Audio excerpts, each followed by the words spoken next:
কি অবস্থা সবার? আশা করি সবাই ভালো আছো। তোমরা যারা ঢাকা বিশ্ববিদ্যালয়ে ভর্তি ইচ্ছুক শিক্ষার্থী আছো তাদের জন্য রয়েছে আজকে গরিবের পাঠশালার একটি বিশেষ সাধারণ জ্ঞান ক্লাস, যার টপিকটাও হচ্ছে ঢাকা বিশ্ববিদ্যালয় নিয়ে। তাই তোমরা যারা স্ক্রিনের সামনে রয়েছো আর দেরি না করে এখনই খাতা কলম নিয়ে বসে যাও, কারণ আজকে আমরা ঢাকা বিশ্ববিদ্যালয় সম্পর্কে নানা নতুন তথ্য জানবো। তাই চলো আর দেরি না করে শুরু করি। সবার আগে আমার পরিচয়টা দিয়ে নিই। আমি হচ্ছি জায়েদ হাসান, পড়াশোনা করছি ঢাকা বিশ্ববিদ্যালয়ে। আজকে আমাদের আলোচনার বিষয়গুলো থাকছে ঢাকা বিশ্ববিদ্যালয়ের ইতিহাস, ঢাকা বিশ্ববিদ্যালয়ের বিখ্যাত ব্যক্তিবর্গ, হল, অনুষদ, ডিপার্টমেন্ট আর ইনস্টিটিউট এবং বিশ্বে ঢাকা বিশ্ববিদ্যালয়ের অবস্থান নিয়ে। তো শুরু করি আমরা। শুরুতেই বলতে হয় ঢাকা বিশ্ববিদ্যালয় কিভাবে বাংলাদেশে একটি বিশ্ববিদ্যালয় হিসেবে প্রতিষ্ঠিত হলো, তার ইতিহাসটা কি ছিল এবং কেনই বা তৎকালীন সময়ে কলকাতায় একটি বিশ্ববিদ্যালয় থাকার পরেও আরেকটি বিশ্ববিদ্যালয় এই বাংলার মাটিতে তৈরি করা হলো। তাই দেরি না করে চলো শুরু করি আমরা। ঢাকা বিশ্ববিদ্যালয় সম্পর্কে যদি জানতে হয়, সবার আগে প্রয়োজন আমাদের এটি জানা যে ঢাকা বিশ্ববিদ্যালয় সৃষ্টির মূল কারণই ছিল তৎকালীন বঙ্গভঙ্গের সময়ে মুসলিমরা তাদের নিজেদের শিক্ষা ব্যবস্থার প্রসারের জন্য ইংরেজ শাসকদের কাছে একটি দাবি জানায় যে এই অঞ্চলের জন্য একটি বিশ্ববিদ্যালয় প্রতিষ্ঠা করা হয়। এর জন্য 1912 সালের 31 জানুয়ারি, কয় তারিখ?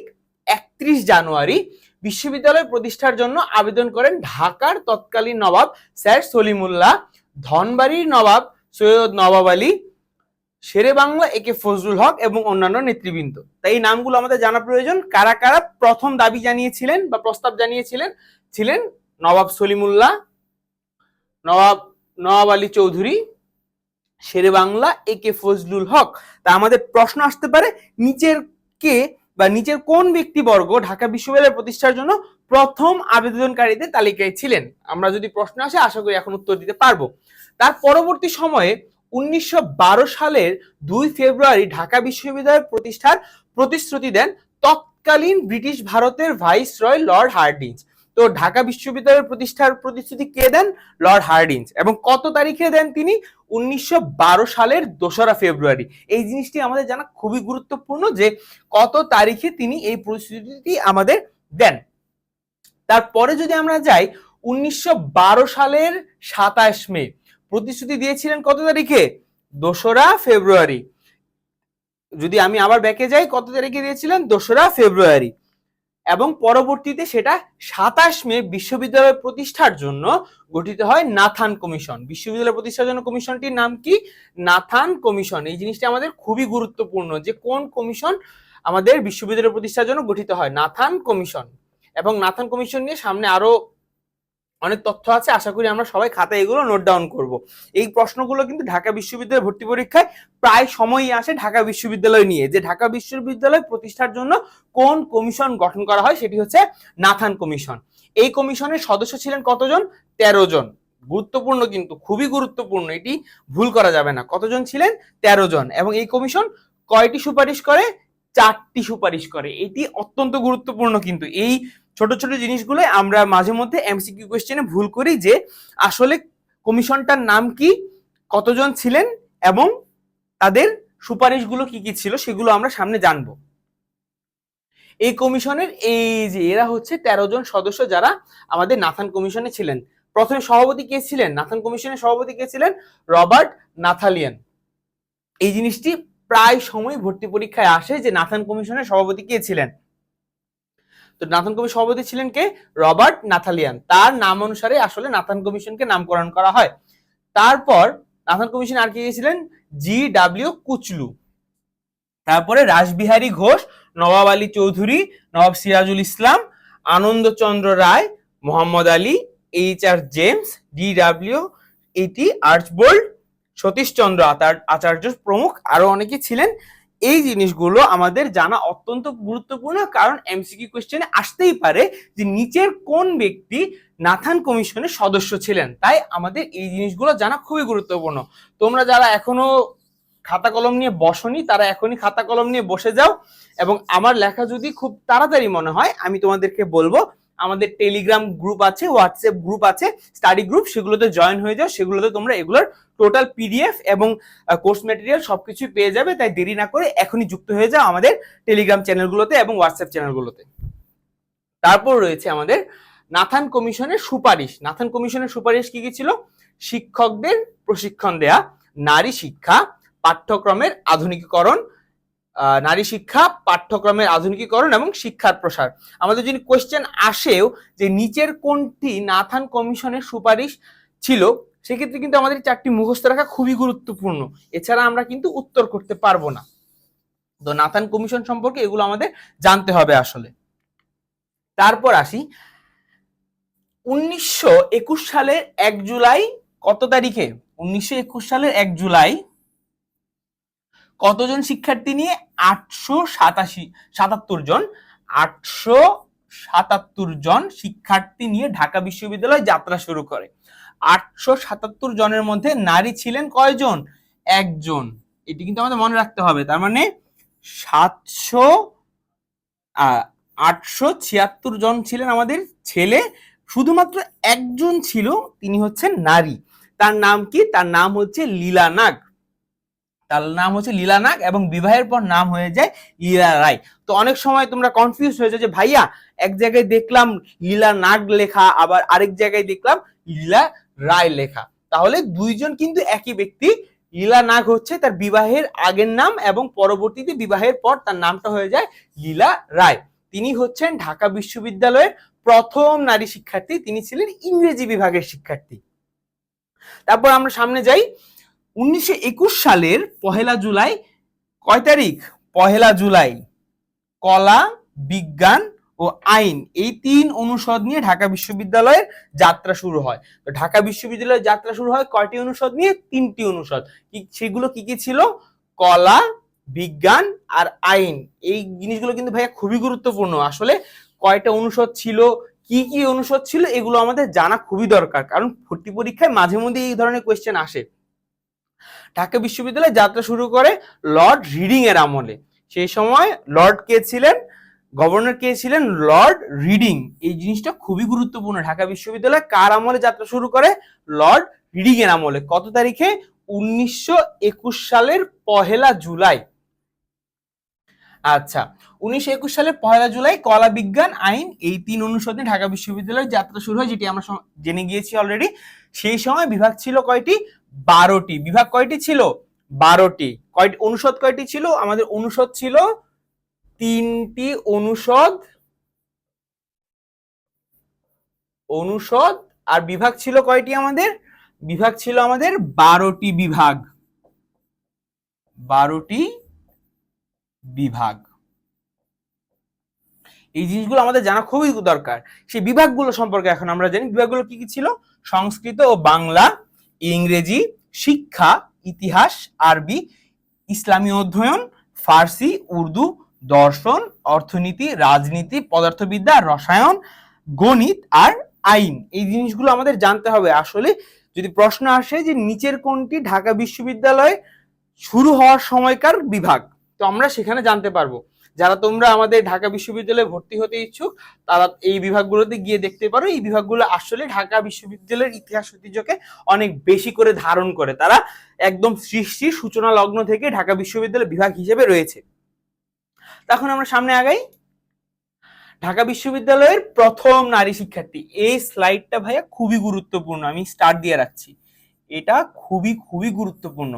ঢাকা বিশ্ববিদ্যালয়ের প্রথম নারী শিক্ষার্থী লীলা নাগ। এটি একটু আগে আমরা জেনেছি। তিনি কোন বিভাগের ছিলেন? ইংরেজি বিভাগের ছিলেন। ঢাকা বিশ্ববিদ্যালয়ের প্রথম নারী মুসলিম শিক্ষার্থী। এতক্ষণ কিন্তু আমরা জেনেছি প্রথম নারী শিক্ষার্থী, এখন প্রথম নারী মুসলিম শিক্ষার্থী। তার নাম হচ্ছে ফজিলাতুন্নেসা জোহা। তিনি কোন বিভাগের ছিলেন? গণিত বিভাগের। তারপর হচ্ছে ঢাকা বিশ্ববিদ্যালয়ের প্রথম মহিলা শিক্ষিকা। প্রথম মহিলা শিক্ষিকা, ওনার নাম হচ্ছে করুণাকণা গুপ্তা। তিনি ছিলেন ইতিহাস বিভাগের। তার নাম কি ছিল? করুণাকণা গুপ্তা। তিনি কোন বিভাগের শিক্ষিকা ছিলেন? ইতিহাস বিভাগের। এগুলো কিন্তু আমাদের নাম এবং বিভাগ সহ মুখস্থ রাখতে হবে। লীলা নাগ কোন বিভাগের? ইংরেজি বিভাগের। তারপর হচ্ছে ফজিলাতুন্নেসা জোহা কোন বিভাগের? গণিত বিভাগের। তারপর হচ্ছে করুণাকণা গুপ্তা, তিনি ছিলেন কোন বিভাগের? ইতিহাস বিভাগের। এই জিনিসগুলো মাথায় রাখতে হবে। আমি এগুলো মনে রাখতাম মানে নিজের মতো করে। যখন ঢাকা বিশ্ববিদ্যালয়ে ভর্তি পরীক্ষা ছিল তখন আমি এইভাবে একটা চার্ট করতাম। আমি এত নাম মনে রাখতে পারতাম না, আমার একটু সমস্যা ছিল যে আমি নাম ভুলে যাই বা দিনক্ষণ আমি ভুলে যাই। তো আমি কি করতাম, তাদের নামের ইনিশিয়াল গুলো দিয়ে একটা ছক তৈরি করতাম। যেমন ঢাকা বিশ্ববিদ্যালয়ের প্রথম নারী, আমি দন্ত নয় লিখতাম, তারপর লিখতাম ল দিতাম, লয়ের সাথে আসতো রস্যই। তারপর আমি লিখতাম যেমন ফজিলাতুন্নেসা জোহা, ফ গ। আমার গ লেখাটা কি বোঝা যায়? আমি সুন্দর করে লিখি আর একটু। তোমরা কিন্তু তোমাদের মতো করে সুন্দর করে যেভাবে তোমরা ঠিক মনে করো সেভাবে তোমরা লেখা শুরু করবে। আমি কয়ের সাথে লিখতাম ই। তো এইভাবে আমি একটা ছক তৈরি করতাম যেন আমার মাথায় সবসময় মনে থাকে। যেমন নারী, ঢাকা বিশ্ববিদ্যালয়ের নারী, প্রথম নারী শিক্ষার্থী হচ্ছে লীলা নাগ। তিনি ছিলেন কোন বিভাগের? লীলা নাগ কোন বিভাগের ছিলেন? ইংরেজি বিভাগের। ইংরেজি বিভাগের। ফজিলাতুন্নেসা জোহা কোন বিভাগের ছিলেন? গণিত বিভাগের। আর করুণাকণা গুপ্তা ছিলেন ইতিহাস বিভাগের। ইতিহাস বিভাগের। তো এইভাবে আমি ইনিশিয়াল গুলো দিয়ে মনে রাখার চেষ্টা করতাম।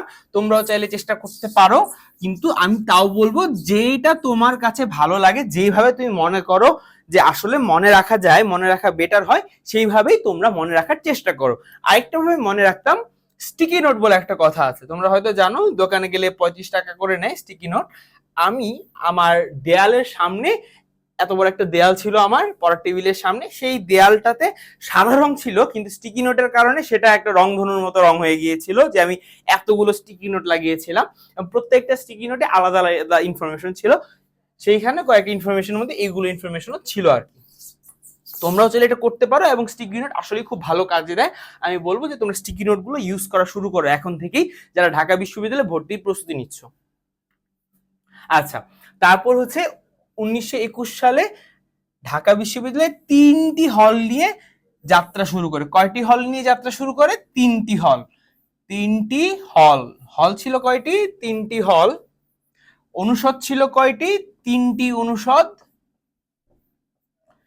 3টি অনুষদ। 3টি অনুষদ। আর বিভাগ ছিল কয়টি? 12টি বিভাগ।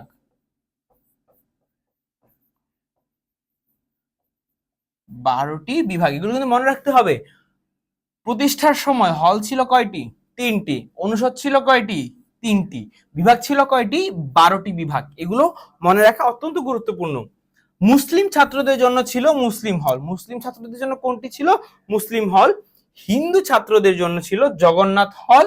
আর সকল ধর্মাবলম্বীদের জন্য ছিল ঢাকা হল। বর্তমানে ঢাকা হলের বর্তমান নাম যেটি হচ্ছে ডক্টর মোহাম্মদ শহীদুল্লাহ হল। এই হলটি কার্জনের পেছনে রয়েছে।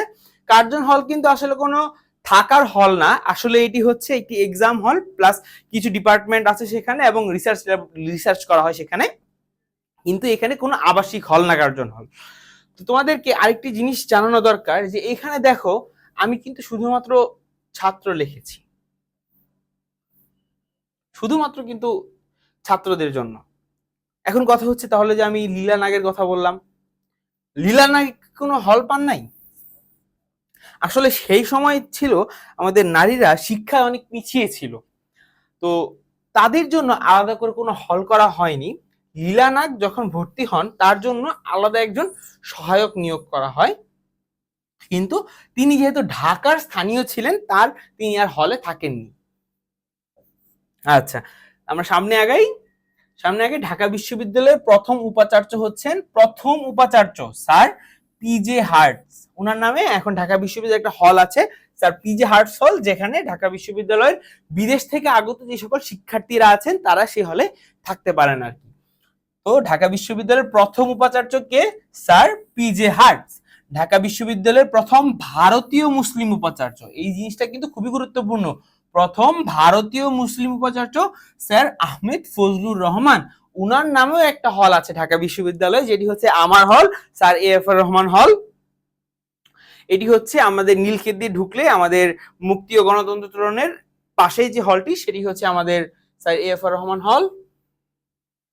তো এই হলেরই হচ্ছে আমি একজন শিক্ষার্থী।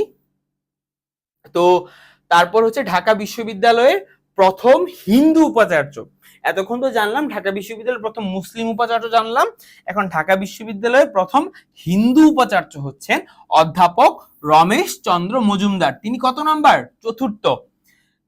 স্যার আহমেদ ফজলুর রহমান ছিলেন কত?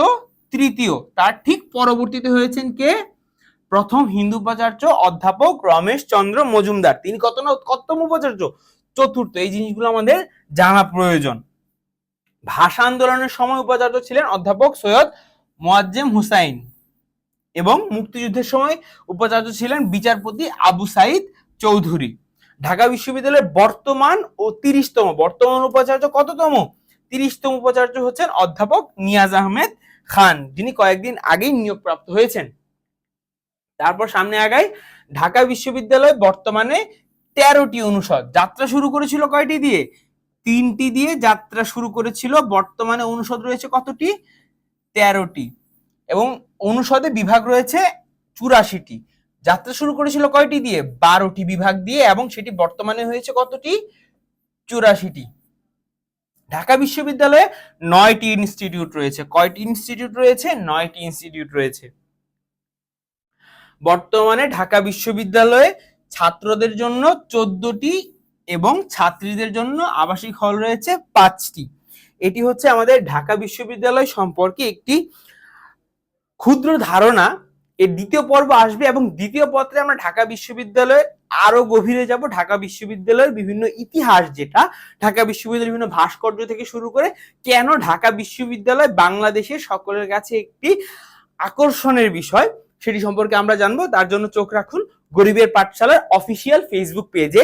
আর আমাদের সকল ক্লাসের সকল আপডেট এবং সকল ক্লাসের নোট পেতে যুক্ত হয়ে যাও এখনই আমাদের হোয়াটসঅ্যাপ এবং আমাদের টেলিগ্রাম চ্যানেলগুলোতে। তো ধন্যবাদ সবাইকে, আজকে এ পর্যন্তই। আশা করি সবাই ভালো থাকো, সুস্থ থাকো এবং ঢাকা বিশ্ববিদ্যালয়ে ভর্তির স্বপ্নকে জাগিয়ে রাখতে তোমাদের পাশে আছে গরিবের পাঠশালা।